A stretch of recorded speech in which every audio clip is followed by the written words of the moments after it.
दावा त्यांनी केलाय। तर महत्त्वाची बातमी आहे, लोकसभा अध्यक्षपदाची निवडणूक एनडीएनं आमच्यावर लादली असं खासदार संजय राऊतांनी म्हटलंय। भाजपचा हुकूम मानणारे लोक 10 वर्षांपासून अध्यक्षपदी आहेत असं देखील राऊतांनी म्हटलंय। लोकसभा अध्यक्षपदाला मोठी परंपरा आहे, मात्र ती भाजपनं मोडली असल्याचं देखील संजय राऊत यांनी म्हटलंय। लोकसभेच्या अध्यक्षपदाची निवडणूक ही एनडीएनं आमच्यावर लादली आहे। आम्ही म्हणतो लादली आहे। परंपरा आहे की निवडणूक होऊ नये लोकसभा अध्यक्षपदाची। लोकसभा अध्यक्षपद हे मग कोणत्याही पक्षाचं राहत नाही, त्या पदावर बसतं। पण गेल्या 10 वर्षापासून भारतीय जनता पक्षाचे हुकूम मानणारे लोक तिथे बसतात।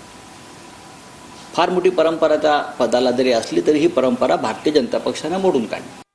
तुम्ही आणीबाणीची काल आठवण करून दिलीत आम्हाला। आणीबाणी मोदीजींनी, पण तुमच्या आदेशानं विरोधी पक्षाचे दोन्ही सदनात मिळून 140 खासदार निलंबन केलं।